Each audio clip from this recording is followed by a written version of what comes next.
मुश्ताक, आपके पास income tax appeal वाले notes हैं? मेरे ख्याल से इनके पास नहीं होंगे, मैंने सबके साथ शेयर किए हैं।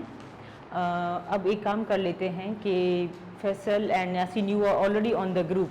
इनकम टैक्स अपील का एक डॉक्यूमेंट शेयर हुआ है, मीडिया फाइल्स में जाएं, डॉक्यूमेंट को रीसेंड करें। आप ग्रुप पे हैं व्हाट्सएप पे? FBR वॉइस में हैं? यासीन फॉरवर्ड कर दें FBR वॉइस में, या आप फॉरवर्ड कर दें, सो दैट इनके पास नोट्स हों जब जो हम पढ़ रहे हैं, ठीक है?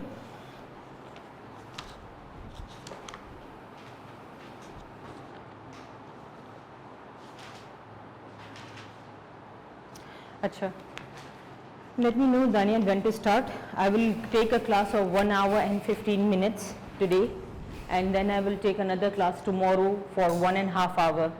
Day after tomorrow भी शायद मैं लूँ, ठीक है?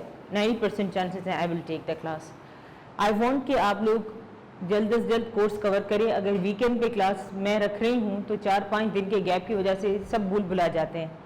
कंसेक्यूटिवली क्लासेस रखेंगे, थोड़ा आपके जहन के ऊपर भी वजन पड़ेगा कि हमें करना है, ठीक है?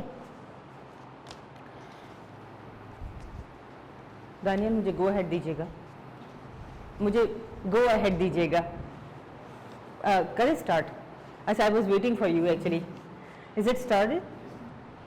Has it started? Yes, this is okay. यहाँ पे जूम ऑन है जी, सारी चीज़ें इतनी देर से मैं बात कर रही हूँ, है? All right, okay, I thought that it has not started. Thank you. All right. So, Assalamu alaikum everyone. I hope that you all are doing great, and online people are also doing great. मैं यही उम्मीद करती हूँ कि आप लोग अपने course को पढ़ रहे हैं, और अगर जिन्होंने अभी नहीं स्टार्ट किया तो मैं उनको यही कहना चाहूँगी, काइंडली रिव्यू करें पिछले रिकॉर्डेड लेक्चर्स को, सवाल पूछें, ग्रुप पे डिस्कशन करें, एंड MCQ ज़्यादा से ज़्यादा करें। बहुत जनरलाइज्ड कोर्स है, उसको जितना कोशिश की है स्पेसिफिक करने की, वो कोशिश हम कर रहे हैं अभी भी, ताकि आपके पास कोई स्ट्रक्चर्ड डॉक्यूमेंट, कोई स्ट्रक्चर्ड चीज़ हो। तो आज जो हम टॉपिक स्टार्ट करेंगे that is income tax appeals. And income tax के अंदर हमारे पास 4 एपेले फॉर्म्स हैं। एपेले से मुराद ये है कि आपके पास 4 अपील करने के फॉर्म्स हैं। एपेले फॉर्म मीन्स अपील करने के फॉर्म, ठीक है? सो इन इनकम टैक्स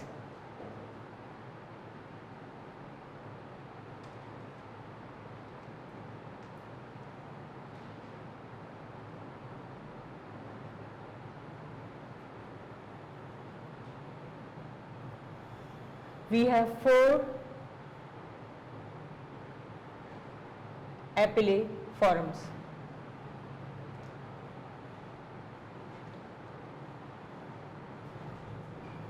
ठीक है, सबसे पहला फॉर्म हमारे पास FBR के ही तरफ से कमिश्नर अपील्स का फॉर्म है।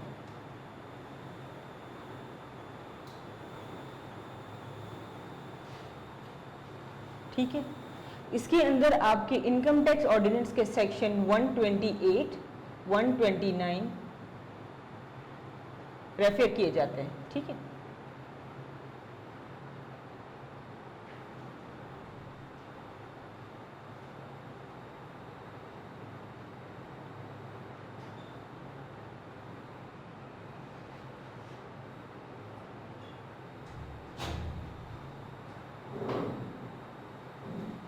ठीक है, ये जो आपके पास 128 है, 129 है, इसके अंदर आपको अपील कैसे करनी चाहिए, कितने टाइम पीरियड के अंदर करनी चाहिए, और अपील करने के लिए आपको कौन कौन से डॉक्यूमेंट्स की ज़रूरत है, ये दोनों इन सेक्शंस के अंदर डिस्कस होता है। ठीक है, उसके बाद आपके पास जो नेक्स्ट फॉर्म है अपील्स करने का, वो आपके पास है एपेलेट ट्रिब्यूनल।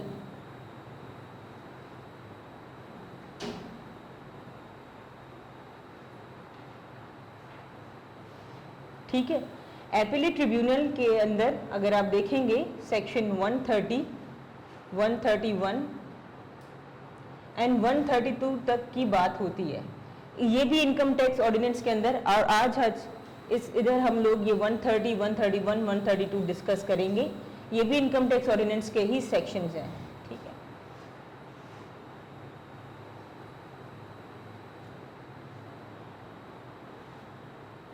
ठीक है,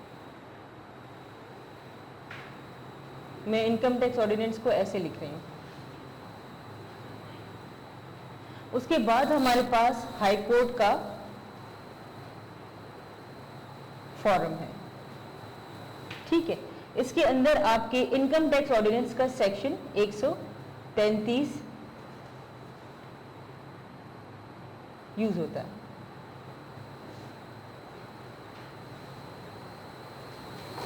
उसके बाद आपके पास सुप्रीम कोर्ट है,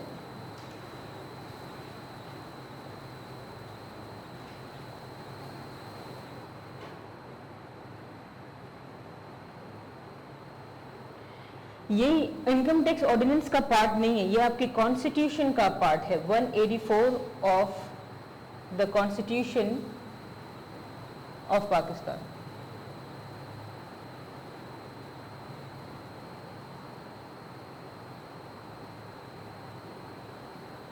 ठीक है।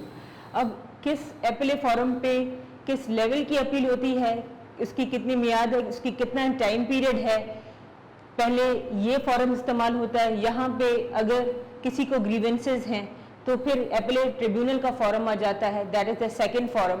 उसके बाद अगर यहाँ पे किसी को ईदर द टैक्स पेयर और the department has grievances then they come on to high court. यहाँ पे अगर टैक्स पेयर या डिपार्टमेंट को, FBI डिपार्टमेंट को ग्रीवेंसेस है then they go for the supreme court.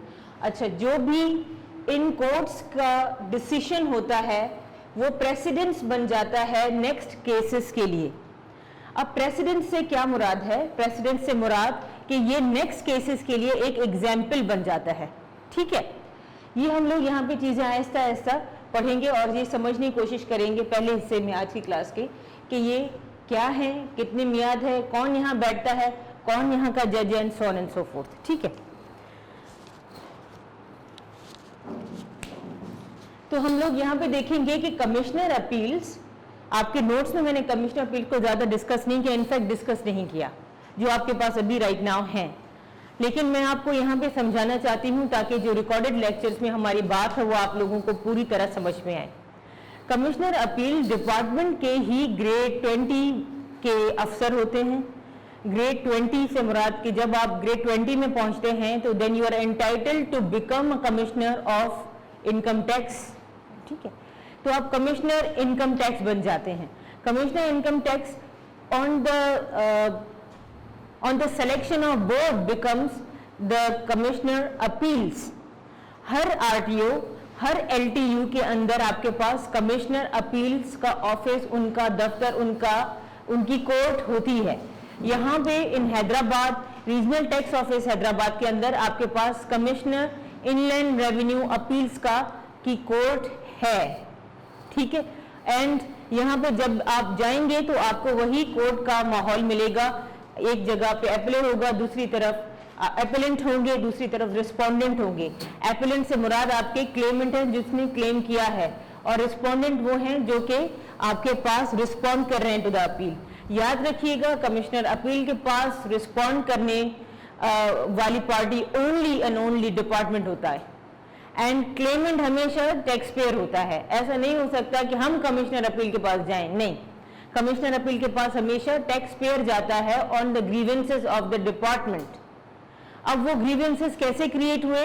वो ग्रीवेंसेस इस तरह से क्रिएट हुए कि either the tax payer has been an order has been passed on the tax payer, ठीक है, either by any additional commissioner, any DCIR और any assistant commissioner. जैसे उनके पास ऑर्डर पास होता है, उनके पास 30 डेज का टाइम होता है टैक्स पेयर के पास। How many days? 30 days. Please write it in your notes. 30 days के टाइम पीरियड के अंदर आपने अपील करनी है। अगर आपने कुछ उस समय से बाहर चले गए तो आपके पास राइट टू कॉन्डोनेशन ऑफ अपील है। लिखिए, राइट टू कॉन्डोनेशन ऑफ अपील। यहाँ पे किस तरह से होगा कि अगर आप 30 डेज क्रॉस कर लिया आपने एंड यू रियलाइज कि मैं लेट हो गया हूँ and you have a genuine reason, then what are you going to do? You're going to write an application to Commissioner Appeals कि हमसे ये गलती हुई है, हम टाइम बार से क्रॉस कर चुके हैं, अब हमें इसकी इजाजत दी जाए कि हम अपील फाइल करें। अगर कमिश्नर अपील इजाजत दे रहे हैं कि यस आप अपील फाइल कर सकते हैं तो आप अपील फाइल करेंगे, अगर वो इजाजत नहीं दे रहे तो आप अपील फाइल नहीं करेंगे। यानी इजाजत आपकी अपील सुनने की, अब अपील के अंदर अगर आप टाइम बार की बात कर रहे हैं तो वो भी टाइम बार की बात आप कर सकते हैं कि मेरे साथ ये मसला हुआ। अगर आप अपील के अंदर डिस्कशन ऑफ द केस कर रहे हैं वो भी आप कर सकते हैं। ऐसा हो सकता है कि आपने कॉन्डोनेशन की अपील की हो, उन्होंने एक्सेप्ट की हो, जब हियरिंग हुई हो आपको बहुत ज्यादा टाइम गुजर चुका हो आपकी ऑर्डर को, और you are taking undue time as a tax payer, you wasting the time of the court, वहां पे he can take a decision and आपकी अपील वैकेट कर सकते हैं based on time barred issue. एक ये चीज है।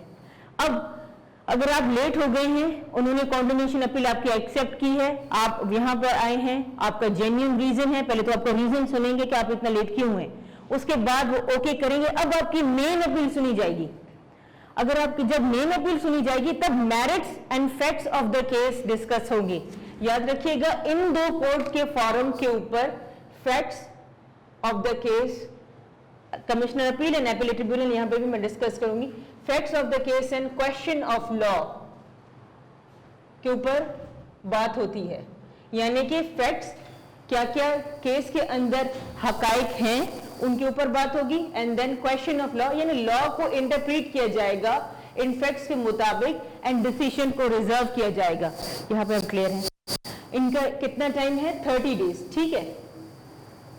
अब यहां पे either the decision has been taken in favor of the department या against the department। अब हम appellate tribunal के ऊपर हम दोनों यानी कि डिपार्टमेंट, FBR डिपार्टमेंट एंड आपका जो टैक्स पेयर है, दोनों appellate ट्रिब्यूनल में अपील कर सकते हैं। दोनों appellate ट्रिब्यूनल में अपील कर सकते हैं। अब जैसे ही यहां पे डिसीजन आ गया, कमिश्नर अपील जिसने उन्होंने 1 महीने 2 महीने के अंदर, उनका एक टाइम पीरियड होता है, they take usually 1 month to 30 days के अंदर सारे डिसीजन जो भी वो लेते हैं वो डिपार्टमेंट के मुख्तलिफ फील्ड फॉर्मेशंस को फॉरवर्ड करते हैं। उनको दिया जाता है कि भाई आपके इतने केस आए थे, हमने इन केसेस को उनका डिसीजन दे दिया, ये इनका डिसीजन है, ये रिस्पेक्टिव फील्ड फॉर्मेशन को मिले, और वही डिसीजन टैक्स पेयर को भी मिल जाता है। जब वो टैक्स पेयर को मिल जाता है, टैक्स पेयर ने देखा कि भाई ये तो मेरे अगेंस्ट में आया है या फेवर में आया है, अगर अगेंस्ट में आया है तो वो ट्रिब्यूनल में चले जाएंगे या ट्रिब्यूनल में नहीं भी जाएंगे, उनकी अपनी मर्जी है। अगर डिपार्टमेंट ने देखा कि भाई ये केस हमारे फेवर में आया है तो वो रिकवरी प्रोसीडिंग स्टार्ट करेंगे।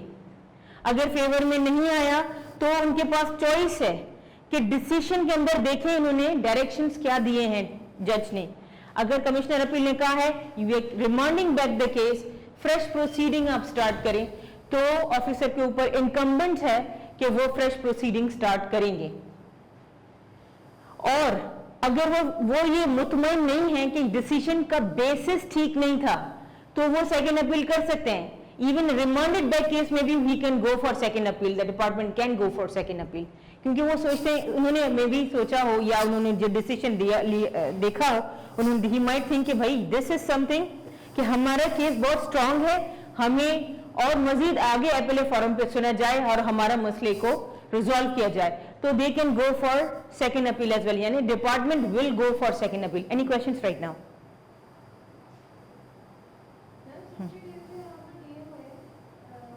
For going into tribunal, yes, ठीक है। अब हाँ हाँ, नहीं, जब बहुत अच्छा आपने सवाल पूछा है। बात यह है कि कमिश्नर अपील को पास जब अपील जाती है तो कमिश्नर अपील का एक प्रेस्क्राइब फॉर्म है। प्रेस्क्राइब फॉर्म से मुराद एक अपील का एक फॉर्म है, प्लस आपने वहां पे ग्राउंड्स ऑफ अपील बताने, इन ग्राउंड्स के ऊपर हम अपील कर रहे हैं, और ग्राउंड्स के अपील के साथ साथ आप अपने जो ऑफिसर ने ऑर्डर पास किया उसकी कॉपी भी लगाएंगे। सबसे पहले प्रेस्क्राइब फॉर्म होगा, ग्राउंड्स ऑफ अपील होगा, DCIR या ACIR यानी असिस्टेंट कमिश्नर इनलैंड रेवेन्यू या डिप्टी कमिश्नर इनलैंड रेवेन्यू का ऑर्डर भी लगाएंगे, उसके साथ नेसेसरी डॉक्यूमेंट्स भी लगाएंगे, अपने प्रूफ भी बताएंगे और शोकॉज भी लगाएंगे। जो उन्होंने कार्रवाई की है वो फाइल आप पूरी बनाकर फिर अपील के सामने पेश करेंगे विद इन टाइम ड्यूरेशन। अब उन्होंने स्टडी किया, ठीक है, और वहां पे वो खत लिखेंगे फील्ड फॉर्मेशन को, जिस असिस्टेंट कमिश्नर, जिस डिप्टी कमिश्नर ने ये पास किया है ऑर्डर, उनके कमिश्नर को खत लिखेंगे कि आप अपने फील्ड फॉर्मेशन से कमेंट्स ऑन द ग्राउंड्स मंगवाएं, आप क्या कमेंट करना चाहेंगे इसके ऊपर। तो फौरन से कमेंट्स ऑन द ग्राउंड्स का खत मिल जाता है और कमेंट्स फिर डिपार्टमेंट बनाता है एंड रिव्यू किया जाता है बाय कमिश्नर, उसके बाद कमेंट्स जाते हैं इन अपील्स। ठीक है, अब कमेंट्स जब गए तो डीसीआईआर ने मे भी देखा, ओ इन्होंने इस ग्राउंड के ऊपर अपील की है। देखिए grounds, remember grounds of appeal he discuss होगा मेन अपील के अंदर। ऐसा नहीं उसने मुझे ये कहा था, आउट ऑफ कॉन्टेक्स्ट नहीं जा सकते। जो जिस बेसिस के ऊपर आपने अपील किए वही डिस्कशन होगा इनसाइड द कोर्ट। ठीक है, यहां पे क्लियर हुई बात।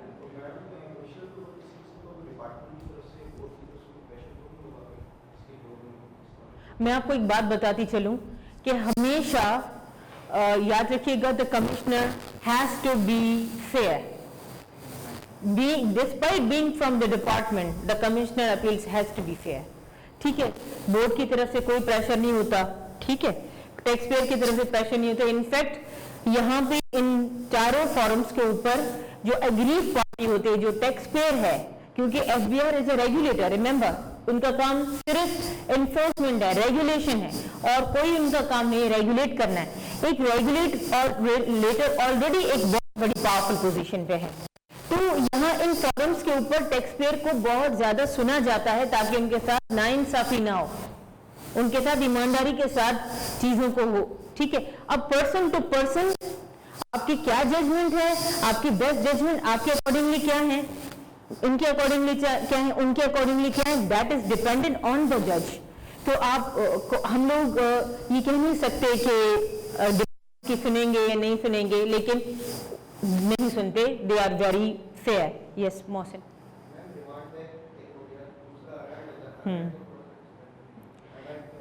अनल की भी 3 टाइप्स हैं। ठीक है, अनलमेंट एक तो आपने प्रोसीजरल लैप्स किया। प्रोसीजरल लैप्स से मुराद कोई लॉ या कोई चीज आपने बेसिक मिस कर दी है, वापस कर देंगे। ठीक है, उस केस में अनल करके डिसमिस करेंगे। ठीक है, कि केस हम सुनेंगे ही नहीं कि डिपार्टमेंट ने या किसी ने ये लॉ की गलती की है। एक होता है अनल एंड रिमांड बैक, एक तो होता है remand back, अनल्ड and remand back. Basically ये सारी अनलमेंट की टाइप्स हैं। पहले हम ये सोचते थे लीगल विंग में आने से पहले कि रिमांड बैक होता, अनल डिफरेंट होता है। अनल का मतलब है कि आपने खारिज किया है केस को based on number 1 procedural lapse, based on some opportunity not being given, आपने टैक्स पेयर के साथ कोई उनको मौका नहीं दिया, उधर रिमांड बैक कर दिया केस। तीसरा आप अनल करेंगे, बिल्कुल एब इनिशियो करेंगे, यानी कि ये केस एग्जिस्ट ही नहीं करता, as if it never existed. ठीक है, ये बहुत डीप लॉ की बातें हैं जो कि मेरे ख्याल से डिपार्टमेंट में when you are coming in the department then वहां पे केस टू केस चलने से हम लोग को बात समझ में आती है। सो अनलमेंट मीन्स खारिज करना, खत्म करना। ठीक है, उसके अंदर 3 से 4 कैटेगरीज हैं। प्रोसीजरल लैप्स के ऊपर अपॉर्चुनिटी नहीं दी है, फैक्ट्स के ऊपर आपने केस डिसाइड किया and so on and so fourth, not facts के ऊपर यानी कि एब इनिशियो किया है आपने and so on and so fourth. और दूसरी एक और कैटेगरी होती है हमारे पास कि आपने इन favour of the tax payer उनके ऑर्डर को उनको कंफर्म किया या आपने डिपार्टमेंट को कंफर्म किया। और चौथा हमारे पास ये होता है कि आपने स्ट्रेट अवे फेवर कर दिया है to the tax payer and आप you are not favouring the department, आपने सारी चीजें सुनी है। कोई टेक्निकल एरर आता है तो एनलमेंट एंड मॉडिफिकेशन की तरफ जाते हैं। ठीक है, यानी कि लॉ में कोई प्रॉब्लम आपने नहीं सुनी या प्रोसीजरल लैप्स जिसको हम कह देंगे, टैक्स पेयर पर्टेनिंग उनके साथ आप अपॉर्चुनिटी नहीं दे रहे या आपने कोई एविडेंस नहीं उसको गौर किया, ये एविडेंस देखना चाहिए था, ये आपको दिया गया था। क्योंकि जब आपके पास आप प्रोसीडिंग कर रहे होते हैं टैक्स पेयर के साथ तो टैक्स पेयर एविडेंस लेकर आता है, अपनी एविडेंस लेकर आता है। आपकी एविडेंस आंखों के सामने ऐसे ना हो कोई मिस हो गई हो या आपने कैलकुलेशन में एरर कर दिया हो, तो ये सारी चीजें आपके टैक्स पेयर के साथ भी डिसाइड होती हैं कि ठीक है आप इनको सुने, इस केस को मजीद आप इसके ऊपर काम करें। इस वजह से हम लोग इस केस को अनल करते हैं एंड हम कहते हैं कि आप फ्रेश प्रोसीडिंग स्टार्ट कर लें। फिर हम एब इनिशियो करते हैं, वो भी टेक्निकल ग्राउंड्स के बेसिस के ऊपर एब इनिशियो होता है कि ये टोटल कभी केस एग्जिस्ट ही नहीं हुआ, तो बिल्कुल फ्रेश। अब अगर अब डिपार्टमेंट की मर्जी है कि वो केस को फिर से प्रोसीड करना चाहते हैं या छोड़ देते हैं। तो मुख्तलिफ कैटेगरीज हैं, इतना डीप में वो पूछेंगे नहीं एफपीएससी वाले, क्योंकि आप लोग लॉ के not everyone is a student of law. जो लॉ के स्टूडेंट्स हैं उनको तो अनलमेंट, मॉडिफिकेशन, इन सारी चीज़ों का पता होगा, ठीक है। ऑल राइट अब जी जी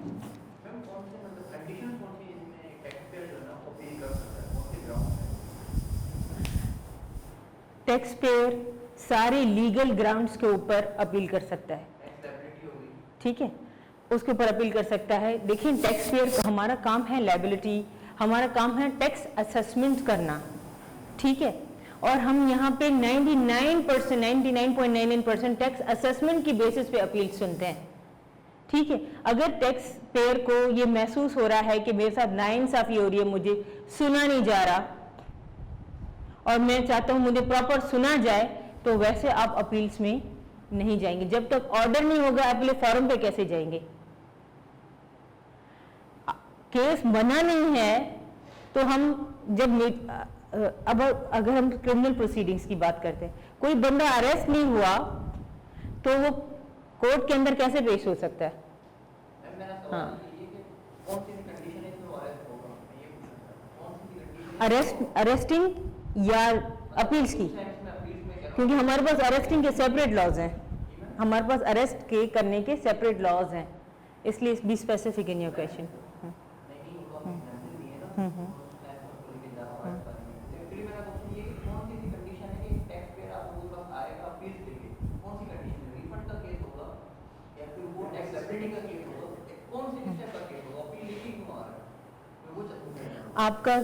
आपका टैक्स पेयर टैक्स लायबिलिटी के ऊपर आपके पास अपील करेगा, ठीक है। अगर उसको रिफंड नहीं मिल रहा तो प्रोसेस में ऑलरेडी है, रिफंड के लिए अपील्स नहीं सुना जाता, अपील सुना जाएगा for any case on which an order has been passed.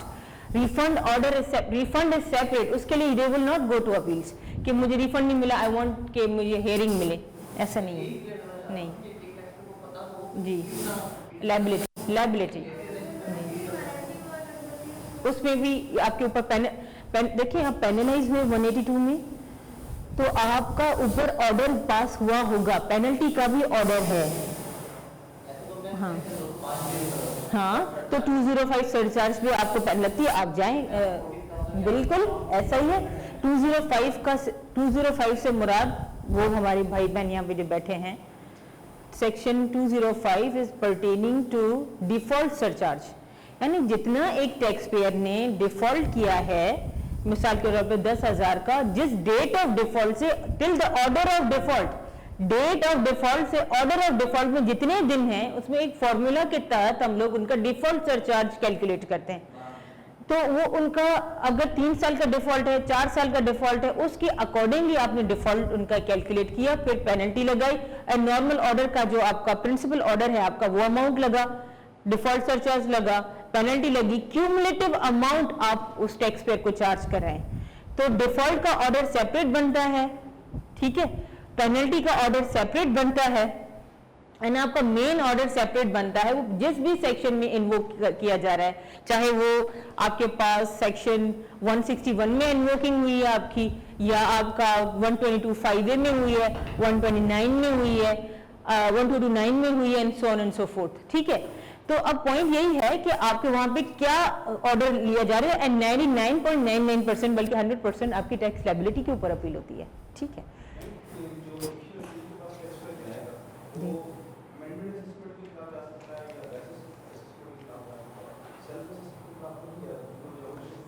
आप do you understand the meaning of self assessment?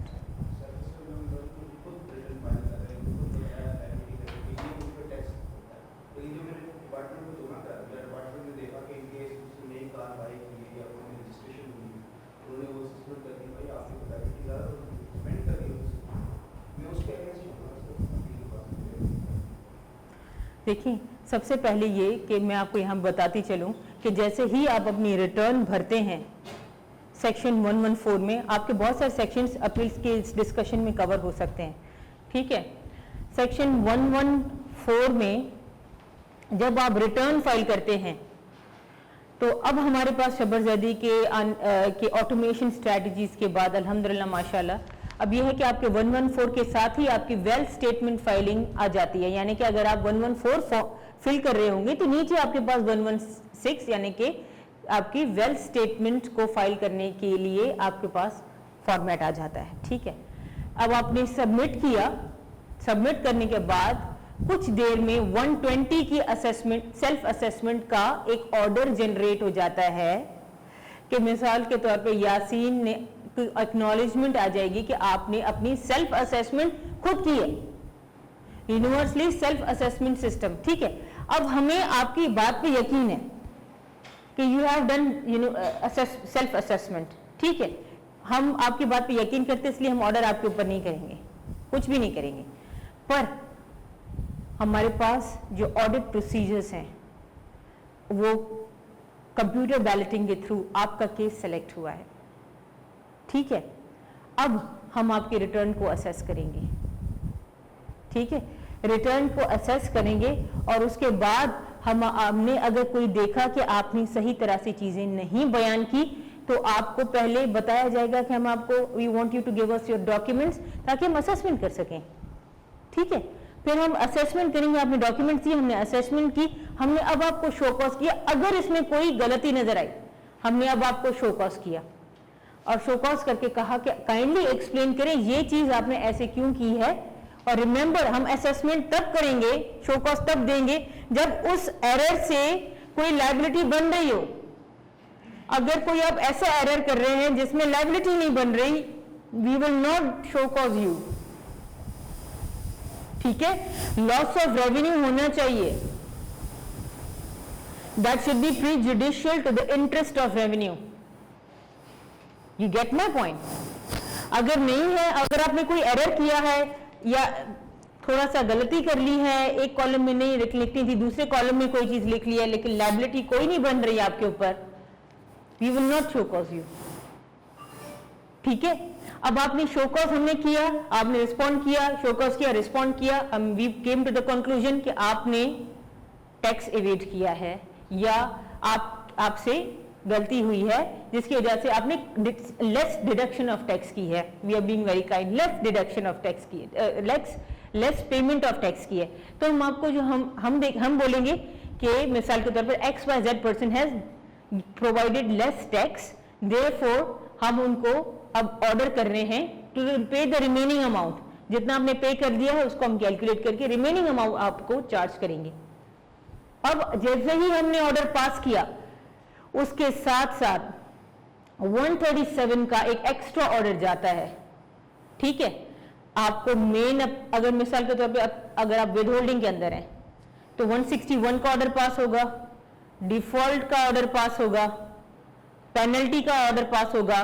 161 का ऑर्डर पास हुआ, डिफॉल्ट 205 का ऑर्डर पास हुआ, 182 यानी पेनल्टी का ऑर्डर पास हुआ, प्लस 137 का ऑर्डर भी आपको दिया जाएगा कि हाँ पे the tax with in 30 days, यानी कि जो सेक्शन आप इन्वोक करते जाएंगे उस सेक्शन की एक पर्टिकुलर एक कंडीशंस हैं। 161 आपको विद होल्डिंग के अंदर शॉर्ट डिडक्शन ऑफ टैक्स का ऑर्डर है, 205 डिफॉल्ट, 182 पेनल्टी, 137 के अंदर आपने you have to pay the amount. 137 का मतलब यह कि you are asking them to pay the amount in 30 days and आपके पास उसे भी लिखा होता है कि यू हैव अ राइट कि आप लोग अपील्स में जाएं। ये चार चीजें रिलीज होती हैं उस दिन। अब जब हमने 161 पास किया या 122(5A) पास किया, हमने आपकी दी हुई असेसमेंट को अमेंड किया है। ठीक है, अगर मिसाल के तौर पे 161 को सेपरेट रखते हैं, that's pertaining to with holding, let's talk about 122(5A) directly income tax से रिलेटेड है। 122(5A) हमने किया, डिफॉल्ट सरचार्ज लगाया, पेनल्टी लगाई, 137 किया। अब सुनिएगा, बहुत इंपॉर्टेंट बात है, अगर आप किसी को कह रहे हैं कि आपकी रिटर्न ठीक नहीं है तो आप सिर्फ ऑर्डर थोड़ी करेंगे, आप उसकी रिटर्न के अंदर जाके उसकी रिटर्न चेंज करेंगे, amendment of assessment, this is what you are doing.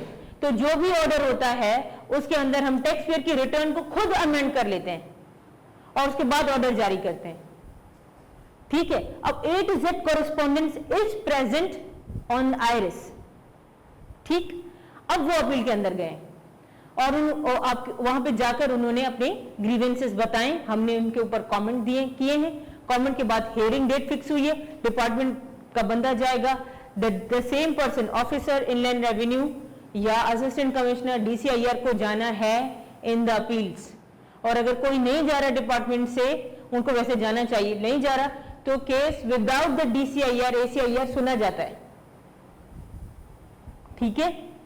यहां पर क्लियर है बात। एक और जहां मैं बात बताना चाहूंगी कि अगर टैक्स पेयर अपील करके भूल गया कि भाई हमने अपील की थी XYZ, तो एट दैट टाइम उनकी, अगर वो अपील के अंदर अपीयर नहीं हो रहे तो उनकी अपील खारिज हो जाएगी। हम अपीयर नहीं हो रहे तो उनकी अपील सुनी जाएगी, ठीक है। वो अपीयर नहीं हो रहे तो उनकी अपील खारिज की जाएगी एंड हमारे ऑर्डर को अपहोल्ड किया जाएगा। लिखा जाता है we are upholding the department's order, ठीक है। अब उन्होंने हमें दिए, अब कमिश्नर अपील ने सारे ऑर्डर जो भी, अब हम कमिश्नर अपील बन के सोचते हैं भाई हमने सारे केसेस का डिसीजन ले लिया, now let's send the batch of cases. और उस एक एक केस को जो फाइल बनता है उसके अंदर डिटेल होती है कि टैक्स पेयर आया, डिपार्टमेंट ने ये कहा, टैक्स पेयर ने ये कहा, डिपार्टमेंट के ये व्यूज थे। एक बंदा शॉर्ट हैंड लिखता है उस वक्त जब आप बोल रहे होते हैं, एक बंदा बैठा हुआ होता है जो आपका डिपार्टमेंट के व्यूज लिखता है शॉर्ट हैंड पे, उनको कोट किया जाता है ऑर्डर में। The order should always be speaking order, वहां पे कोट किया जाता है। तो उस ऑर्डर के अंदर जो भी आपने वहां पे कर्तव्य दिखाए हैं एज ए डिपार्टमेंट के बंदे, वो सब उसके अंदर फ्रेम होते हैं, ठीक है। तो उसके अंदर फ्रेम होकर जब वो आपके पास ऑर्डर, आपने as a commissioner inland appeals, inland revenue appeals भेजे order to the respective zone के कमिश्नर को, उन्होंने अपने रिस्पेक्टिव फील्ड फॉर्मेशंस को वो ऑर्डर भेजने, and the commissioner keeps an eye on those orders जो कि कमिश्नर अपील्स की तरफ से आए हैं। Commissioner inland revenue will keep an eye कि हमारे कितने ऑर्डर कंफर्म हुए, कितने ऑर्डर अनल्ड हुए हैं, कितने ऑर्डर्स में डिसमिस हुए हैं, एंड सो ऑन एंड सो, कितने कंफर्म हुए, विल कीप एन आई। अब वो पूरी की पूरी इंफॉर्मेशन कमिश्नर अपील को बोर्ड को कम्युनिकेट करनी है, राइट ठीक है। जो बोर्ड को कम्युनिकेट करनी है तो उसके लिए स्पेशलाइज्ड आपके पास एक सॉफ्टवेयर है, that is litigation management system LMS, ठीक है। LMS के अंदर आपके SO स्पेशल ऑफिसर लीगल के पास एक्सेस होता है, ठीक है। वो केस की रिपोर्टिंग करेंगे and that will directly go over there. अब आपने एज ए डिपार्टमेंट सोचा कि भाई हमारे साथ नाइंसाफी अपील ने की है, हम जाएंगे एपेलेट ट्रिब्यूनल। तो डिपार्टमेंट को एपेलेट ट्रिब्यूनल जाने के लिए और टैक्स पेयर को ट्रिब्यूनल जाने के लिए 60 डेज का टाइम होता है from the date of receiving of the order. जिस वक्त उनको ऑर्डर मिला उन्होंने उस वक्त उसको इन्वर्ट किया, का ठप्पा लगा और उस ऑर्डर के ऊपर लिखेंगे एज रिसीव्ड ऑन दिस। फिर वो ऑर्डर जाएगा फील्ड फॉर्मेशंस की तरफ कि काइंडली इसके ऊपर सुओ मोटो दें। Have you ever heard the word suo motu? Suo motu से क्या मुराद है? इसके ऊपर खुद एक्शन ले, बताएं। We call for suo moto reports. अब फील्ड फॉर्मेशन के पास कमिश्नर इनलैंड रेवेन्यू से ऑर्डर आया, उन्होंने देखा भाई ये तो हमारे साथ नाइंसाफी है, वो सुओ मोटो लिखेंगे to the commissioner inland revenue, अपने कमिश्नर को लिखेंगे एंड देन दिल से कि भाई हमारे साथ नाइंसाफी हुई है, व्हाटएवर इट इज, ये लीगल ग्राउंड है, इसके ऊपर हम अपील करना चाहते हैं। सेकेंड अपील प्रपोज करते हैं नहीं करते हैं, वहां पे बात होगी, ठीक है। अब सेकेंड अपील वहां पे जो है प्रपोज हुई है एंड कमिश्नर अपील ने एसओ लीगल को बुलाया है, DCIR को बुलाया है, ACIR को बुलाया, उन्होंने कहा देखा लेट अस सी कि क्या वाकई अपील करना मुनासिब है या नहीं है। अगर उन्होंने देखा कि DCIR से गलती हुई है, अपील नहीं करनी चाहिए, तो कमिश्नर इनलैंड रेवेन्यू उनसे नहीं हम अपील नहीं कर रहे, लेकिन अगर वो महसूस करते अपील करनी चाहिए तो अपील करेंगे। डिसीजन सबको कॉन्फिडेंस में लेकर होता है। फिर अब 60 डेज के बाद ट्रिब्यूनल जाया जाता है। What's the time right now? 11:40 we have time. अब यहां पे स्टार्ट हो गया अपील ट्रिब्यूनल का सफर और उस सफर को हम लोग 1:30 से स्टार्ट करेंगे। यहाँ पे मैंने कुछ चीजें एक क्लास के अंदर बेसिक बताई थी, लेकिन इतनी डिटेल में अगर हम स्टेप बाय स्टेप चलेंगे तो आपको ज्यादा क्लैरिटी होगी। ठीक है, अब हम चलते हैं 130 की तरफ, और आप दोनों के पास नोट्स हैं इनकम टैक्स अपील्स के शेयर हुए हैं ऑन द व्हाट्सएप, चेक करें, सबके साथ शेयर हुए हैं। आपने फॉरवर्ड किए फैसल ग्रुप के ऊपर? नेटवर्क नहीं है, ओके जी। आपके पास है नोट्स? दोनों के पास है, ठीक है। आप दोनों के पास नहीं है, मैं पीछे से ले लेती हूँ, बताइए।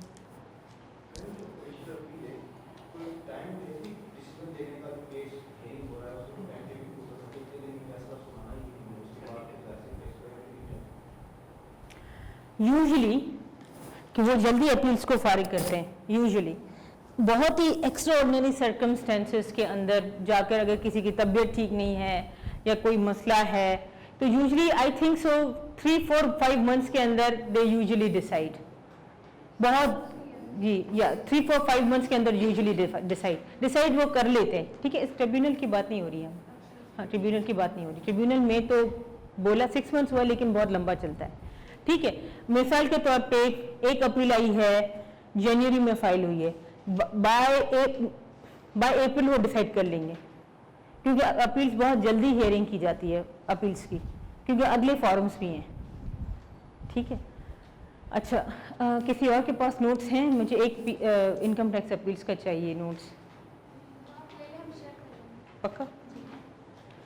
आप दोनों के पास, सबके पास है हैंडआउट पीडीएफ में, अपनी उसमें खोल ले नहीं तो। ठीक है, बिलाल है? हाँ चेक कर, ऑल राइट। ठीक है, अब ये है कि जब हम एपेलेट ट्रिब्यूनल की बात करते हैं तो सेक्शन 130, 131, 132 के ऊपर यहाँ पे बात करते हैं। ठीक है, यहाँ पे 127 भी है इनफैक्ट। ठीक है,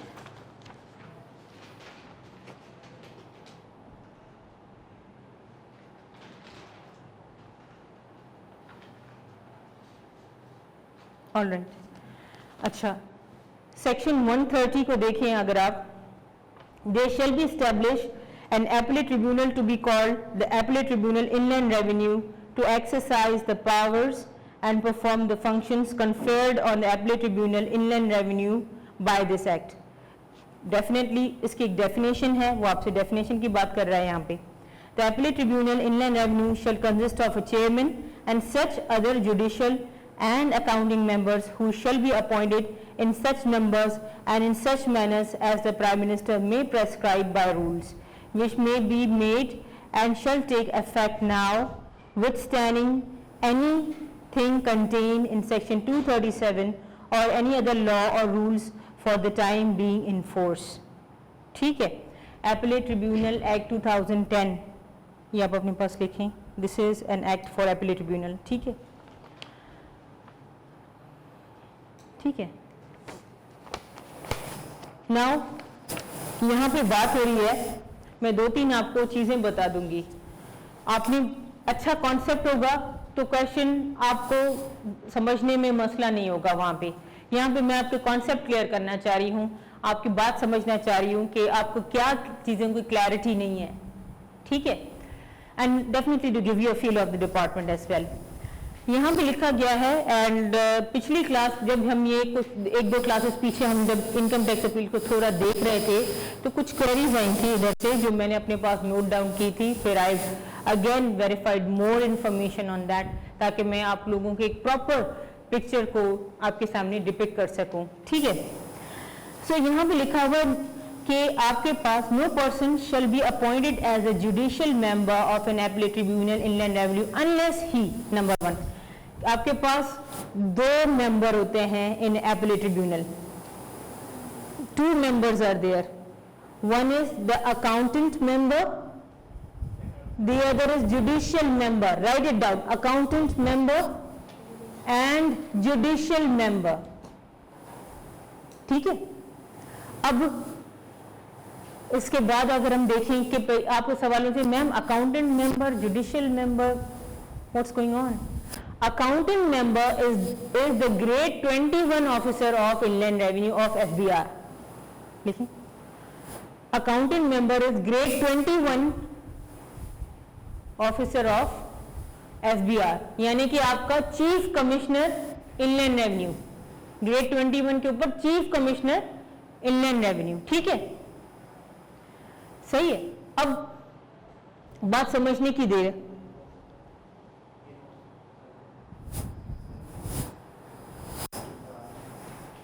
ऑलराइट, नाउ जो आपका अकाउंटिंग मेंबर है वो एक ऐसा इंडिविजुअल है जिसको अकाउंट्स का, जिसको लॉ की भी इंटरप्रिटेशन पता है, उनको मालूम है कि यहाँ पे किस तरह से इनकम टैक्स के कैलकुलेशंस होती हैं, ठीक है, so they should cumulatively know that thing, ठीक है, यहाँ पे क्लियर है आपको।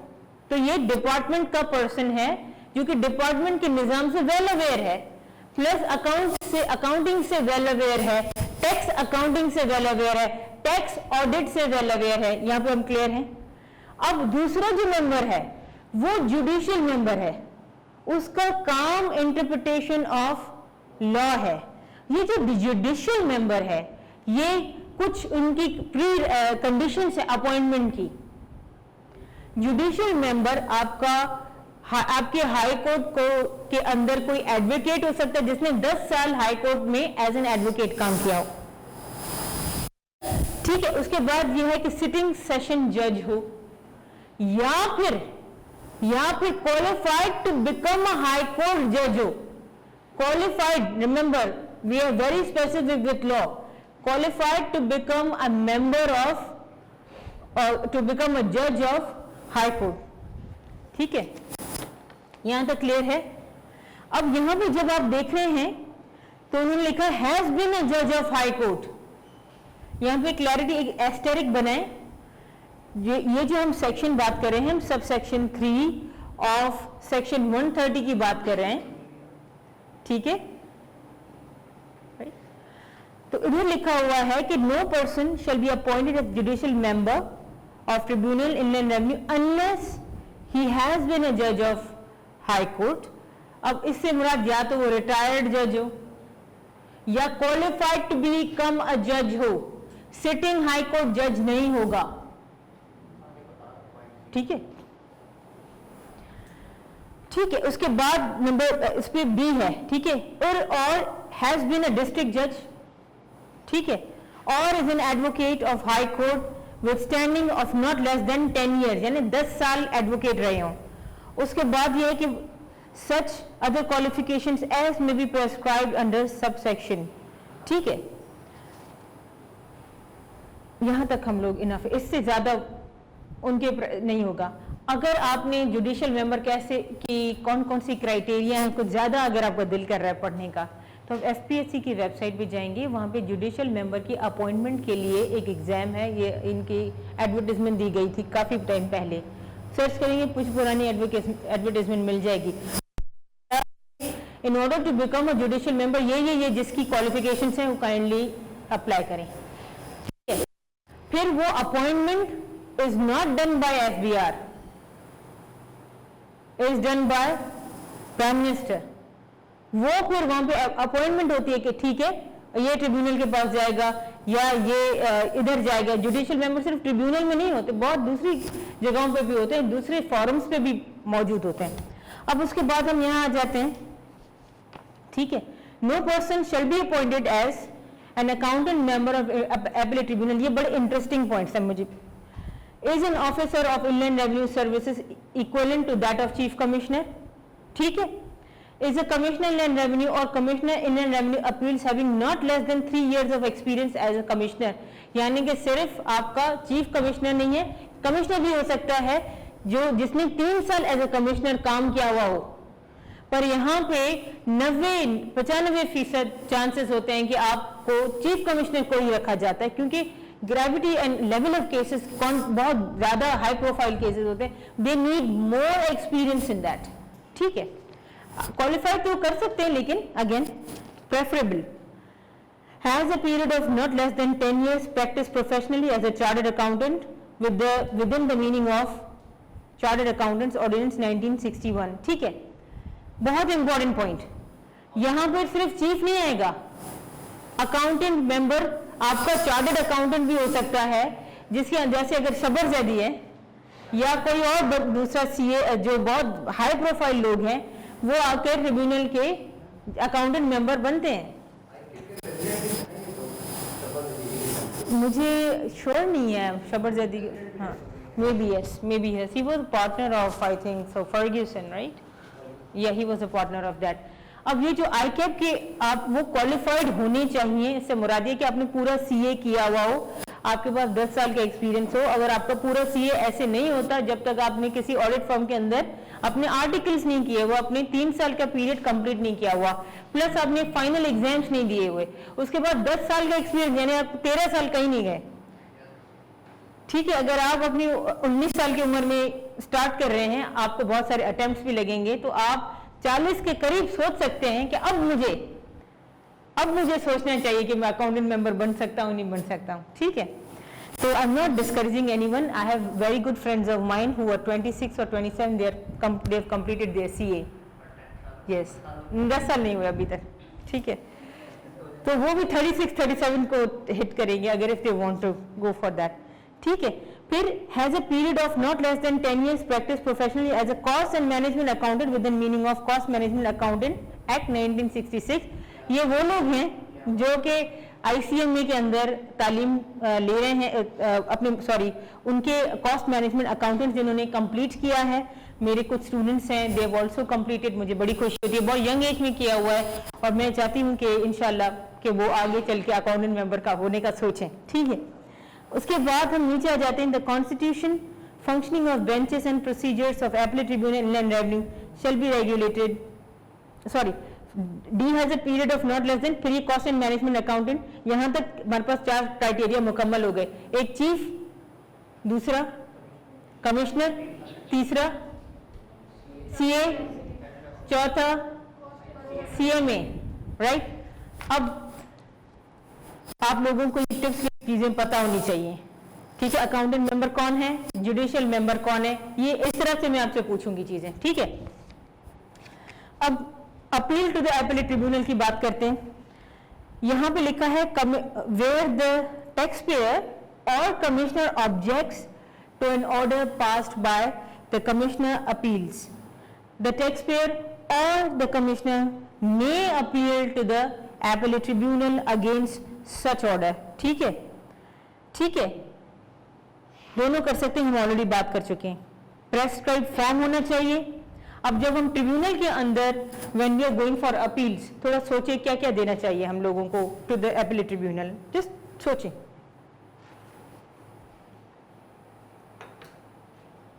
हमने अपील्स के अंदर क्या क्या दिया था, प्रेस्क्राइब फॉर्म दिया था, अगर हम अपील कर रहे हैं तो हम ग्राउंड्स कौन देगा, अगर हम अपील कर रहे हैं तो हम ग्राउंड्स देंगे। ठीक है, और अगर टैक्स पेयर अपील कर रहा है तो टैक्स पेयर ग्राउंड्स देगा। ठीक है, अगर हम अपील कर रहे हैं तो हम ग्राउंड्स ऑफ अपील के साथ अपना क्वेश्चन ऑफ लॉ भी बताएंगे, हम क्वेश्चन ऑफ लॉ भी बताएंगे। तो क्या क्या डॉक्यूमेंट्स अटैच होंगे, number 1 statement of facts attach होगा, नंबर 2 प्रेस्क्राइब फॉर्म या प्रेस्क्राइब फॉर्म को 1 कर दें, स्टेटमेंट ऑफ फैक्ट को 2 कर दें। नंबर 3 आपके पास अटैच होगा question of law. Number 4 order of commissioner inland revenue. ठीक है, number 5 order of deputy commissioner और assistant commissioner inland revenue, order of DCIR और एसीआईआर। ठीक है, उसके बाद उसके साथ आपके ग्राउंड्स ऑफ अपील अटैच होंगे, ये भी लिख लें हम। ठीक है, ग्राउंड्स ऑफ अपील अटैच होंगे, उसके साथ आपके पास ये इन सारी चीजों का एक इंडेक्स बनेगा।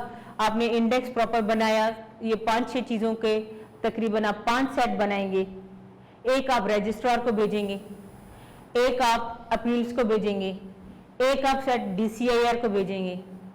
ठीक है, और एक सेट आप अपने पास रखेंगे। सो रजिस्ट्रार से मुराद रजिस्ट्रार ऑफ एपेलेट ट्रिब्यूनल, वहां पे भेजा आपने, बल्कि उनको आप 3 कॉपीज देते हैं, आप रजिस्ट्रार को 3 कॉपीज देते हैं।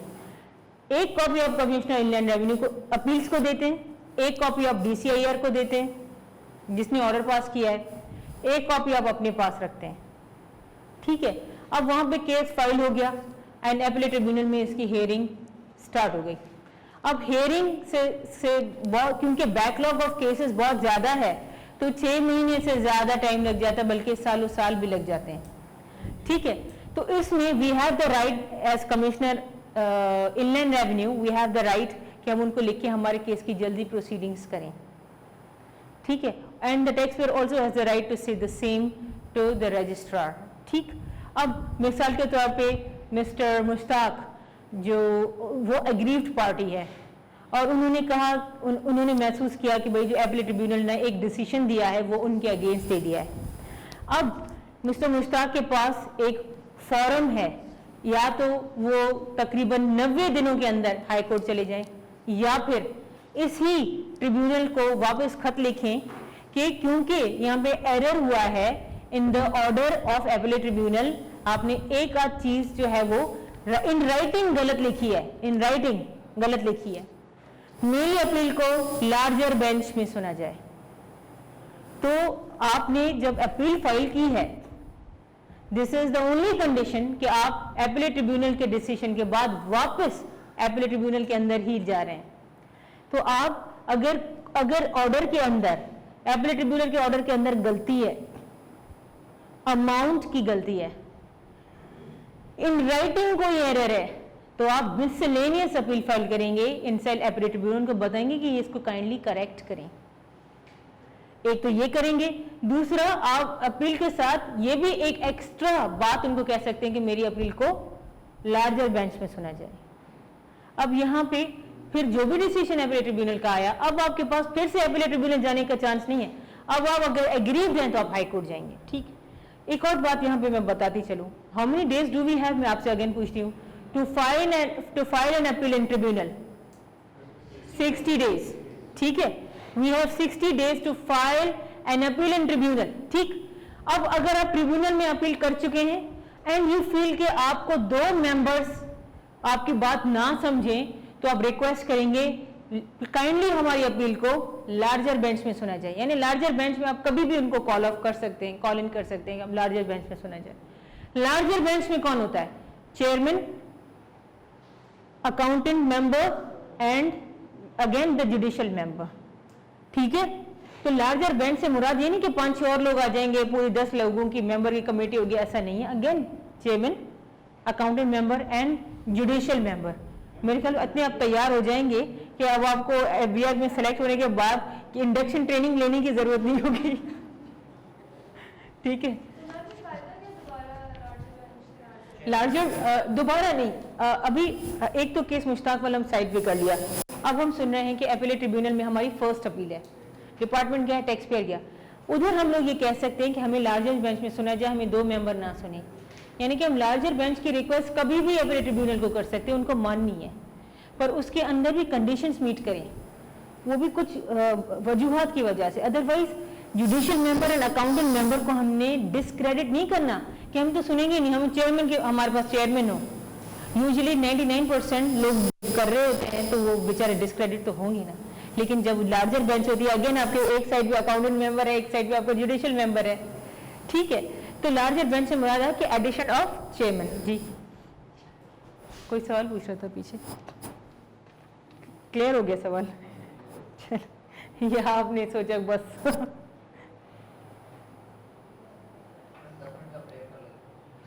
मैं आपको ब्रेक जल्दी दे दूंगी, टेंशन नहीं लें।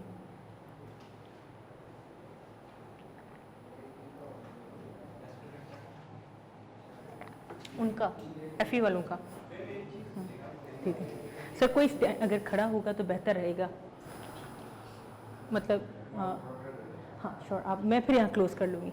ठीक, what's the time right now?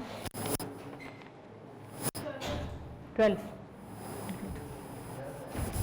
ठीक है, अभी तो हमें इंग्लिश भी पढ़ना है भाई। ठीक है, all right.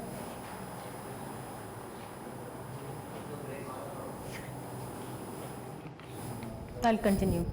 I prefer continuing the lecture. Hmm.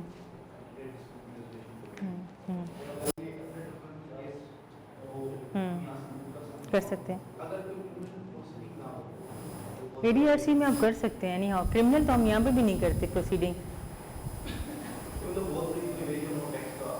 Tax payer की बहुत बड़े लाइबिलिटीज हैं अरबों में बात होती है मिलियंस एंड बिलियंस में बात होती है इतने billion 6 billion 5 billion 10 billion 20 billion ऐसे बात होती है ये यूजुअली इनकम टैक्स डिपार्टमेंट इसलिए हमें बात करने मिलियन से बात करने की इतनी आदत होगी अपार्ट फ्रॉम दैट कोर्स कि हम लोग 0.4 मिलियन दिए मैंने किसी को तो पीपल थिंक दैट जी कौन से ये जो अभी ये तो पुराने हैं शादी सेलफोन नहीं है आपके पास कोई आप भेजिए गर्ल्स वाले में भेजिए बॉयज वाले में जी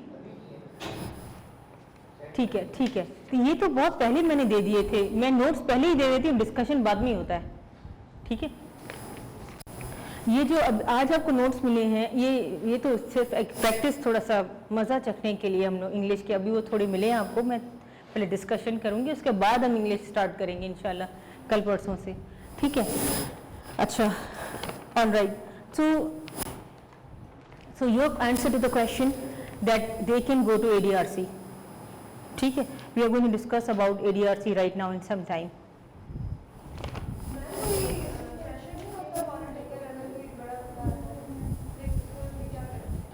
इन ट्रिब्यूनल जी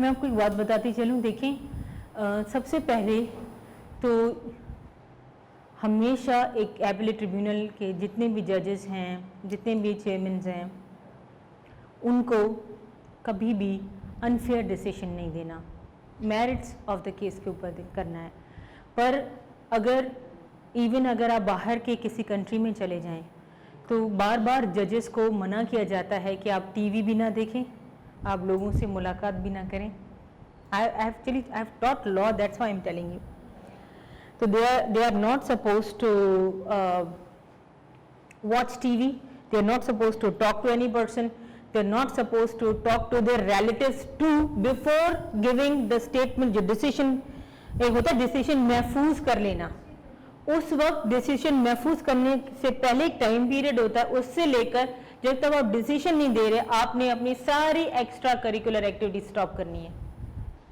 क्योंकि आपके ऊपर ये चीज़ आ सकती है कि आपको बायस किया जाए ठीक है तो लेकिन माँ सिवा अल्लाह ताला के उनके अलावा हम सब we are subject to error ठीक है we all are subject to error तो यस बहुत प्रेशर्स मैं आपको बता दूं होते हैं ऑन द जजेस ऑल द टाइम लेकिन अपनी इंटेग्रिटी एक्सरसाइज करना अपनी ऑनेस्टी एक्सरसाइज करना ये हमेशा उस बंदे के ऊपर है प्रेशर्स हर वक्त हर जगह हर सोसाइटी में है क्या डिपार्टमेंट की तरफ से भी हो सकता है प्रेशर बिल्ट हो रहा हो कि भाई इतने क्वांटम का केस है राइट लेकिन again they have to exercise integrity and honesty while they are deciding for the case ठीक है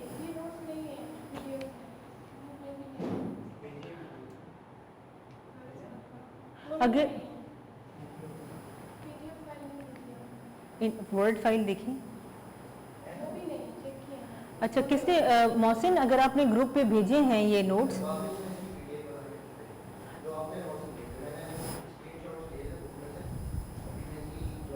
जो मैंने नोट्स लिए थे ये वर्ड फाइल ये मैंने दी है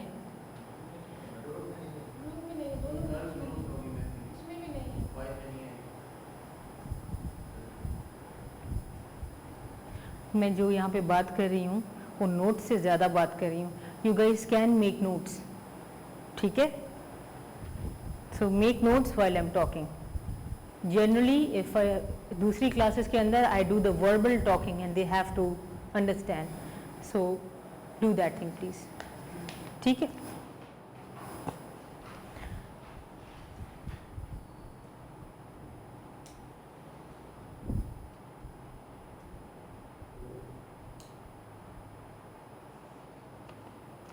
ऑल राइट, अब हम सेक्शन 131 की तरफ मूव करते हैं। सेक्शन 130 जो था उसका नाम एपेलेट ट्रिब्यूनल है। Section 131, the name of section 131 is appeal to the appellate tribunal. And जब हम appeal to the appellate tribunal की बात कर रहे हैं, सो इससे मुराद ये है कि इसके अंदर हम टाइम पीरियड ऑफ अपील भी बात करेंगे, इसके अंदर हम प्रेस्क्राइब फॉर्म, कौन कौन से डॉक्यूमेंट्स, क्या क्या चीज़ें जाती हैं, उसके ऊपर बात करेंगे। तो हमने थोड़ा बहुत इसके अंदर चीजें डिस्कस की हैं कि that form should be in a prescribe form, and by meaning of prescribe form we actually have an understanding कि there is a format given for making an appeal to the appellate tribunal inside the income tax ordinance and in the appellate tribunal act 2010 as well, ठीक है। तो ये prescribe form जो है वो मौजूद है इन दोनों के अंदर, उसी फॉर्म के अकॉर्डिंगली ही आप लोग ने अपील करनी है। नंबर 2, ठीक है, definitely verified in the prescribe manner, definitely, ठीक है, ठीक है। उसके बाद हम आ जाते हैं डी की तरफ, preferred to appellate tribunal within 60 days of the date of service of order of the commissioner appeals on the taxpayer or the commissioner as the case may be. Like I said कि date of service of order, service से मुराद आपने as commissioner inland revenue कब order receive किया, जिस दिन पे आपने order receive किया उस दिन से 60 days, ठीक। Now let's move on कि उसके बाद उन्होंने कहा है कि आपने 5,000 in case of a company and 2,000 rupees in case of any other than company, यानी कि अगर आपकी कंपनी है तो आपने 5,000 फीस देनी है, और अगर आप नॉन कंपनी है तो आपने 2,000 रुपीज फीस देनी है। ये दोनों के ऊपर है, ठीक, ठीक है। सॉरी, ये टैक्स पेयर के ऊपर है, नहीं हम लोग फीस नहीं देते। कमिश्नर अपील्स में फीस है आई थिंक सो। इसकी there is a fees of, अब मुझे याद नहीं, इट्स मे बी 1,000 रुपीज़ है, यस 1,000 रुपीज़ है, ये लिख लें अपने पास, एमसीक्यू में आ सकता है। 1,000 रुपीज़ फीस अपील्स की है, ठीक है। आप ये आईडी के बिगर नहीं कर रहे, मैंने I notice that thing, I have notice that thing, ठीक है। अच्छा, all right, so we actually don't pay the fees. I am part of the legal wing actually. We don't pay the fees. The taxpayer has to pay the fees. The appellate tribunal may, upon application in writing, admit an appeal after the expiration of the period in clause D of subsection 2 if it is satisfied that the person appealing was prevented by such cause from filing the appeal within that period. अगर tax pair ने time पे appeal नहीं की है, उनको again माफ़ीनामा sorry करने की इजाज़त है, कॉन्डोनेशन अपील फाइल कर सकते हैं, रीज़न बता सकते हैं। पर अगर आप ये देखेंगे तो आपको काफ़ी ड्रामेटिक फील होगा कि आपको विटनेस को रोका जा रहा है अपील में पेश होने के लिए। बिल्कुल आपको इंडियन मूवीज याद आ जाएंगी कि वहाँ पे आप विटनेस को पहुँचने नहीं देते कोर्ट के अंदर, ठीक है। ऐसा यहाँ पे नहीं है, यहाँ पे टैक्स पेयर को फुल इजाज़त है और हम इनकरेज करते हैं कि it's better to go in appeals, ठीक है जी। जी अच्छा, I have not seen that actually जी। तो उसके अंदर हाँ कुछ ऐसे रीजंस हैं कि मिसगाइड किया जा रहा है किसी टैक्स पेयर को। ऐसा बहुत मर्तबा हुआ है कि किसी को लेस इंफॉर्मेशन प्रोवाइड की, टैक्स पेयर को पता नहीं चला कि अब ट्रिब्यूनल में जाना था। इसलिए माफ़ी का हर जगह पे कहा जाता है कि माफ़ी की गुंजाइश रखी जाती है। We can't actually block the people, उनको एक जगह देनी है, एक रास्ता देना है। We always need to create a way for people. जब आप लॉ पढ़ेंगे या आगे चल के इंशाल्लाह you will part of FBR, you will understand the reason why it's done, ठीक है। देन उसके बाद हम 5 की तरफ मूव करेंगे। तो हमने यहाँ पे अभी ये कहा कि इवन अपने ट्रिब्यूनल में भी if you are late in filing appeal you can file for condonation, ठीक है, एंड आपकी अपील सुनी जाएगी। अगर डिपार्टमेंट फेल हो जाता है टाइम पे अपील फाइल करने के लिए तो डिपार्टमेंट को बहुत सख्ती से डील किया जाता है, बहुत सख्ती से, और उनकी कॉन्डोनेशन अपील को बहुत ज्यादा चेक करके फिर अलाउ किया जाता है, अदरवाइज नहीं, क्योंकि डिपार्टमेंट का काम ही कंप्लायंस है, काम ही इन्फोर्समेंट है, आपके एंड से गलती नहीं होनी चाहिए। इसी वजह से ऑल द टाइम लीगल वाले भाग रहे होते हैं कि ये अपील का टाइम ना गुजर जाए, they are always on their toes, ठीक है। उसके बाद अगर हम यहाँ देखेंगे कि okay, under this ordinance and those people who don't have the notes, I am going to read for you and you guys will then understand, ठीक है। Under this ordinance and upheld by the Commissioner of Appeals shall cause undue hardship to the taxpayer. The tribunal, after affording opportunity of being heard to the Commissioner, may stay the recovery of such tax for a period of not exceeding 180 days in aggregate. इसको underline करें। इससे क्या मुराद है मैं आपको बताती चलती हूँ कि अगर आपका टैक्स पेयर अपीलेट ट्रिब्यूनल के अंदर गया है और वहां पर जाकर उन्होंने कहा, और ये रिकवरी का आप जब सेक्शन पढ़ेंगे आप उसको सरताहिर पढ़ाएंगे, या हो सकता है मैं भी आपको थोड़ा सा आपको गाइड कर दूं, तो आप यहाँ पर देखेंगे कि आपको जैसे ही ऑर्डर मिलता है आपका 161 का, 122(5)A का, ऑडिट का, 129 का, जो भी आपको ऑर्डर मिलता है एज अ टैक्स पेयर, आपके पास 30 दिन है टू फाइल एन अपील। आपके पास 30 दिन हैं again to pay the amount of tax liability as well, ठीक है। आपकी अपील इन कमिश्नर अपील तब सुनी जाएगी जब आप एक मखसूस परसेंटेज ऑफ द लायबिलिटी पे करके आएंगे, कमिश्नर अपील की बात कर रही हूं। आपने एक मखसूस लायबिलिटी पे की, एक परसेंटेज पे की, 25% पे करके फिर ही आपकी अपील सुनी जाएगी इन कमिश्नर अपील्स, ठीक है, ठीक है। अब it is on the discretion of commissioner appeals कि क्या उनसे लायबिलिटी पे करवा रहे हैं या उनकी अपील सुन रहे हैं without liability. It is on his discretion and it is also, this discussion is subject to law, it's also part of the law. अब उनके प्रॉपर रूल्स हैं, उनके अकॉर्डिंगली वहां लिखा हुआ है, ठीक है। अब 25% पे की, और जब तक केस डिसाइड होता है कमिश्नर अपील उनको स्टे दे सकते हैं, ये कह सकते हैं कि जब तक मेन अपील डिसाइड नहीं होती आपने रिकवरी नहीं करनी है, एक ये चीज है। या अक्सर बेहतर ये practice by income tax department रहती है कि जब केस अपील्स में चला जाता है तो वैसे ही वो रिकवरी रोके हुए होते हैं। पर मैंने बहुत जगहों पे हम लोगों ने, I was also part of the team, कि जहां पे केस चल भी रहा था we went for the recovery as well, क्योंकि लॉ ने मना नहीं किया आपको रिकवरी करने से, केस भले चल रहा हो, ठीक है। अब मैं आती हूँ इसके ऊपर। अब आपको कमिश्नर अपील भी स्टे दे सकता है, आपको ट्रिब्यूनल भी स्टे दे सकता है, आपको हाई कोर्ट भी स्टे दे सकता है, आपको सुप्रीम कोर्ट भी स्टे दे सकता है। सुप्रीम कोर्ट आपको स्टे दे सकता है जब उनके पास अपील चल रही हो, सुप्रीम कोर्ट आपको स्टे दे सकता है जब हाई कोर्ट के अंदर अपील चल रही हो, सुप्रीम कोर्ट आपको स्टे दे सकता है अदर केसेस में भी। पर सुप्रीम कोर्ट का जो स्टे है 99.99% नहीं लिया जाता, हाई कोर्ट का स्टे प्रेफरेबल होता है।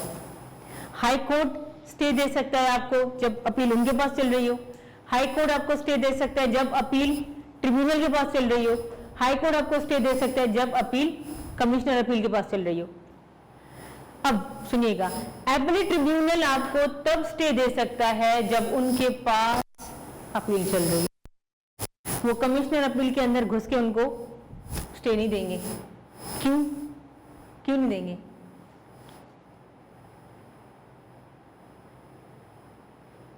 उसकी वजह यह है कि उस फॉरम के ऊपर अपील आई नहीं है, लेकिन हाई कोर्ट के पास ये पावर्स हैं, किसी भी फौरा के ऊपर, अपने उसे ऊपर फौरा नहीं, किसी भी नीचे के फौरा के ऊपर वो स्टे दे सकते हैं आपको, ठीक है। वो स्टे देंगे, दूसरा स्टे देंगे, तीसरा देंगे, अपनी डिस्क्रेशन है। उस स्टे को वो आगे चल के ये भी कर सकते हैं कि हमने स्टे दिया, अब ये स्टे हम खारिज कर रहे हैं, और उसके साथ instruction to that relevant court, या अपने कोर्ट में अगर चल रहा है तो वो उसके ऊपर डायरेक्शन दे देंगे। ठीक है, अब हम आ जाते हैं एपेलेट ट्रिब्यूनल के ऊपर कि वो किस तरह से स्टे दे सकती है। ठीक है, इधर उन्होंने आपको प्रेस्क्राइब कर दिया 180 डेज का। ठीक है, चाहे वो 60 डेज दें, 2 महीने दें, ठीक है, अपने हिसाब से 180 डेज तक वो स्टे दे सकते हैं। जैसे ही स्टे एक्सपायर होगा आप रिकवरी प्रोसीडिंग स्टार्ट कर सकते हैं। ठीक है, यहां तक क्लियर हुई बात? सवाल? हाँ, ज्यादा से ज्यादा आपको 1 महीना देंगे, नहीं देंगे ज्यादा। ठीक है, अच्छा, अब हम आ जाते हैं disposal of appeals bye appellate tribunal. ठीक है, अच्छा, इन्होंने एक पैराग्राफ में ऊपर लिखा हुआ है कि स्टे देने के लिए हम लोग कमिश्नर इनलैंड रेवेन्यू की बात सुनेंगे। तो यूजुअली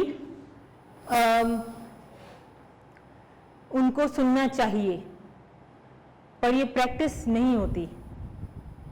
अगर स्टे दिया जाता है तो टैक्स पेयर को सुनेंगे, डिपार्टमेंट को सुनेंगे, यहाँ पर अक्सर बेशतर डिपार्टमेंट को नहीं सुना जाता, स्टे दिया जाता है अगेन, क्योंकि टैक्स पेयर को सपोर्ट करने के लिए, टैक्स पेयर को रिलीफ देने के लिए। ठीक है, हम आ जाते हैं disposal of appeals bye tribunal. मैं आपको इसका समराइज बता देती हूँ। ठीक है जी, इसने बोला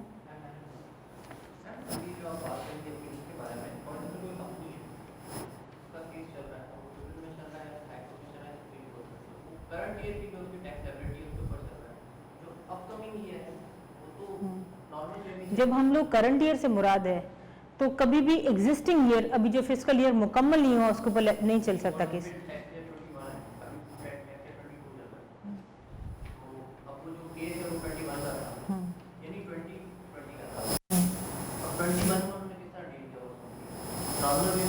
नॉर्मल वे में चलेंगे।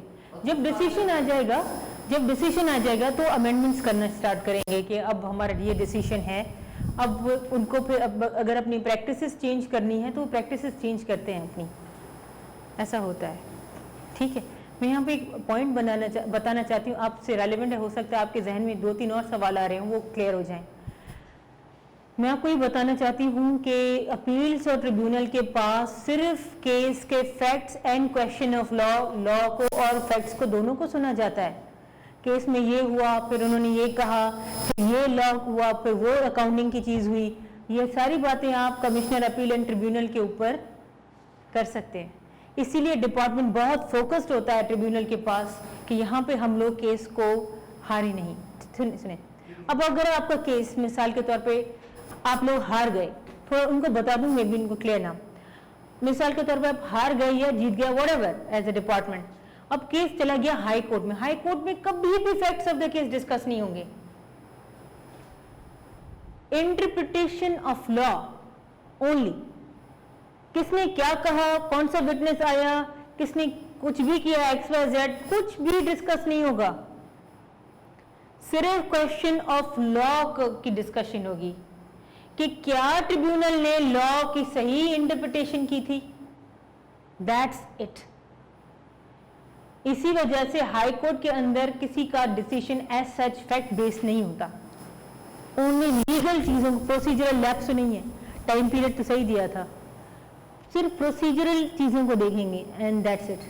वो हेयरिंग ऐसे नहीं करेंगे कि अच्छा फिर इसके अकॉर्डिंगली, इस सेक्शन के अकॉर्डिंगली तो आप लोगों को, आप रेजिडेंट है या नॉन रेजिडेंट है, आपके ऊपर इतना % टैक्स बन रहा है, ये सारी ट्रिब्यूनल में बातें होनी चाहिए थी, वो हो जाती है। इसी वजह से टैक्स डिपार्टमेंट बहुत फोकस्ड होता है कि ट्रिब्यूनल के फौरा के ऊपर हम लोग केस को जीतें, क्योंकि हाई कोर्ट के फौरा के ऊपर अब बात प्रोसीजरल लैप्स के ऊपर जाती है।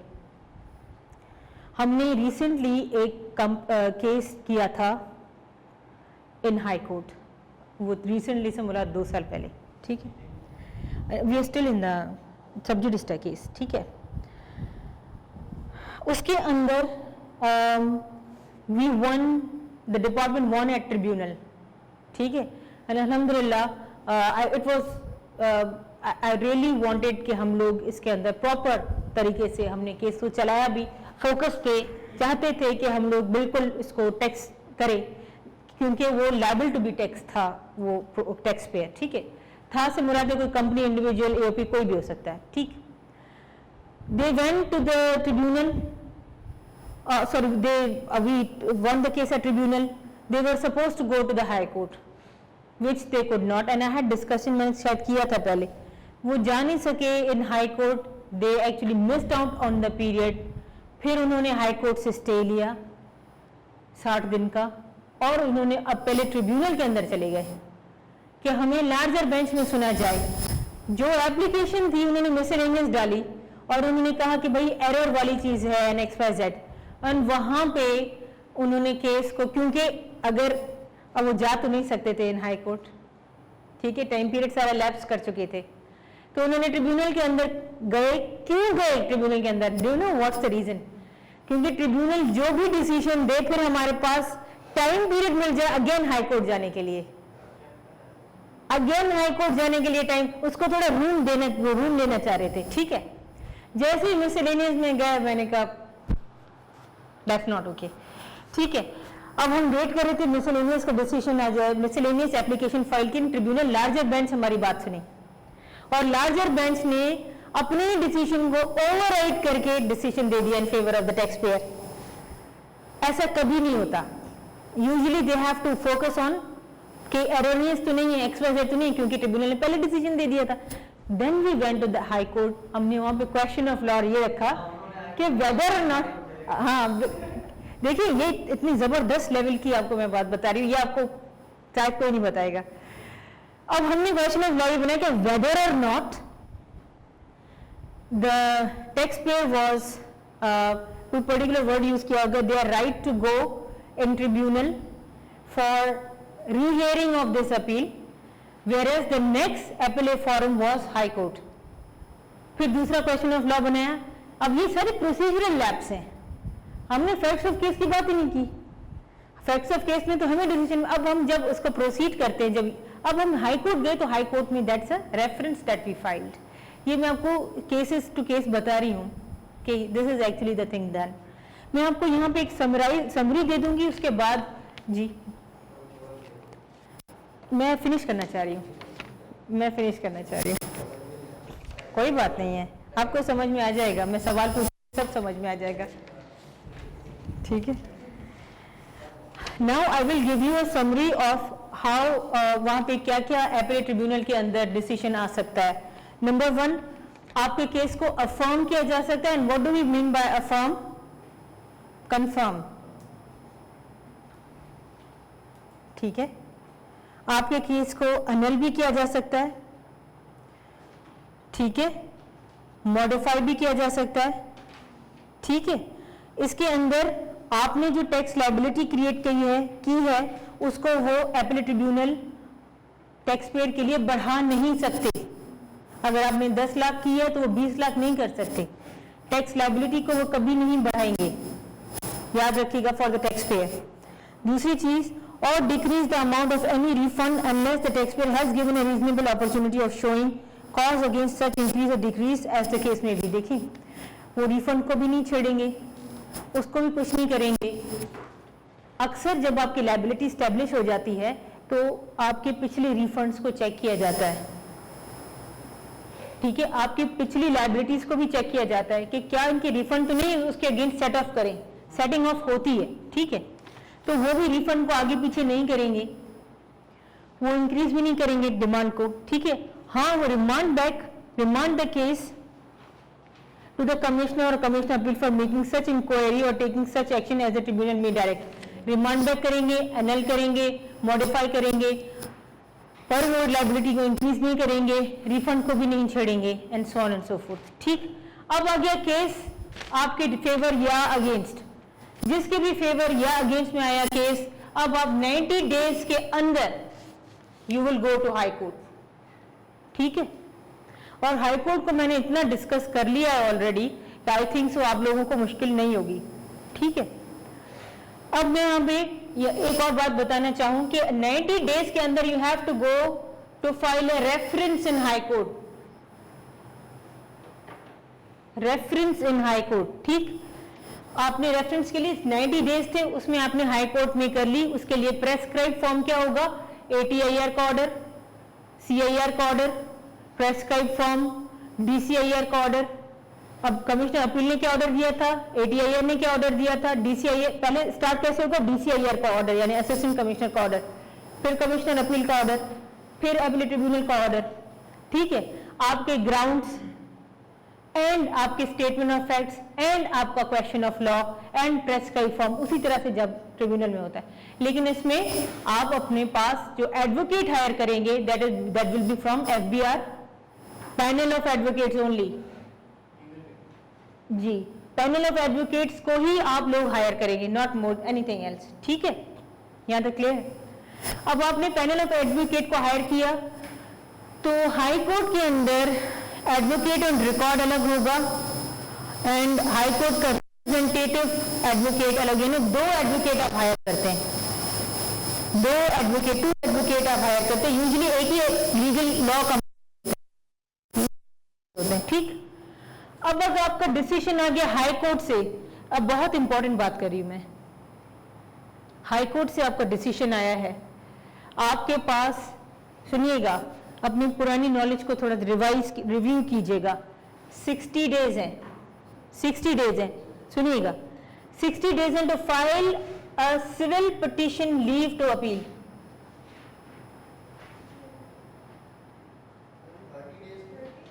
मैं बता रही हूँ, आ रही हूँ।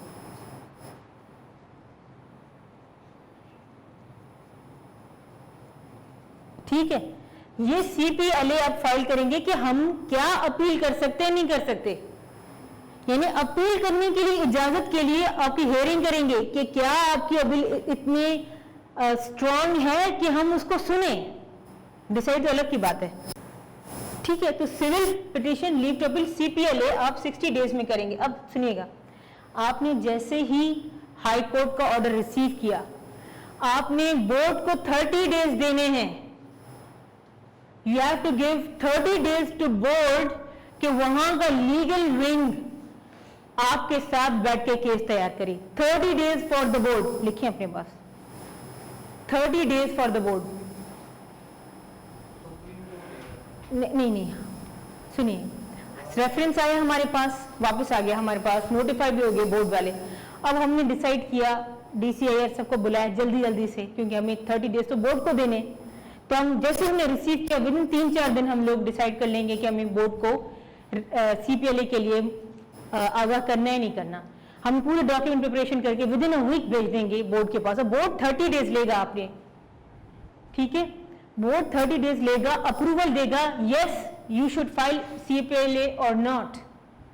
उन्होंने अगर यस कर दिया तो आप फिर अपने बुक्स बनाएंगे for filing CPLA, civil petition leave to appeal, supreme court में जाने के लिए आप बनाएंगे। फिर आपने जाकर सिविल पिटीशन लीव अपील को इंस्टीट्यूट करवाना है, यानी कि आपने सबमिट करवानी है। ठीक, उसके अंदर भी आपके 2 लॉयर्स होंगे, एडवोकेट ऑन रिकॉर्ड AOR जिसको कहते हैं, एंड सुप्रीम कोर्ट का एडवोकेट SCA इसको ये भी कहते हैं। ये दोनों जाएंगे, दोनों को खुद जाना पड़ेगा और फिर आपका केस इंस्टीट्यूट होगा। यानी आपके पास total 60 days to file an appeal, 30 days for the board. इन 60 दिनों में से 30 डेज आपने बोर्ड को देने हैं। ठीक है, अगर बोर्ड को आपने नहीं दिए तो बोर्ड के पास 2 चॉइस है, या तो CPLA नहीं करने दे आपको, जो कि हार्डली ऐसा नहीं होगा, या तो फिर आपके ऊपर रिस्पॉन्सिबिलिटी फिक्स करेंगे कि हम आपको CPLA की इजाजत नहीं दे सकते, इजाजत आपके ऊपर छोड़ दें कि आप कर रहे हैं नहीं कर रहे हैं, आप रिस्पॉन्सिबल इसके खुद हैं। बोर्ड ये लिख इन राइटिंग देगा आपको। आपने अगर बोर्ड को टाइम नहीं दिया, और ऐसा हुआ है कि हमने एक मरतबा बोर्ड को टाइम नहीं दे पाए क्योंकि हमारे पास कुछ डिले इशू हो गया था, तो बोर्ड ने राइट कहा कि आपकी अपनी आप डिस्कशन है कि इसको आप प्रोसीड करना चाहते नहीं करना चाहते, हमारे पास इतना टाइम नहीं दिया, हमें दिया गया कि हम आपको इसके हवाले से गाइड कर सकें। ठीक है, तो you have 60 days in totality for supreme court of Pakistan के अंदर आप अपनी अपील को दायर कर सकें। अब MCQ का आएंगे, डेज से रिलेटेड, एडवोकेट से रिलेटेड आ सकते हैं, फौरा से रिलेटेड आ सकते हैं, स्टे से रिलेटेड आ सकते हैं, मेंबर कौन इनके जजेस कितने सुनते हैं वो सुप्रीम कोर्ट हाई कोर्ट के जजेस से हवाले से आपसे नहीं पूछेगा। आपसे एपलेट ट्रिब्यूनल कमिश्नर अपील के जजेस के हवाले से पूछेगा, टाइम पूछेगा and so on and so fourth. तो इस टाइप की वो चीज़ें आपसे पूछ सकता है एंड हो सकता है इंशाल्लाह मैं कोशिश मेरी यही है कि मैं नेक्स्ट क्लास के अंदर 2-3 क्विज या 2-3 सवाल की प्रैक्टिस करवाऊँ एंड इंशाल्लाह we will meet in the next class and then we be studying English only and English का सब हमने पार्ट ये उसके अंदर हम लोग तकरीबन 4 to 5 क्लासेस अपनी रखेंगे जहाँ पे सिर्फ आपकी error correction, vocabulary, sentencing, parts of speech, subject verb agreement and क्योंकि अगर हम पार्ट्स ऑफ स्पीच में बात करते हैं तो बहुत लंबे ऑलरेडी इसके अंदर टॉपिक्स हैं जो रेलिवेंट हैं आपके कोर्स से रिलेटेड। ठीक है, thank you very much for having me today, thank you.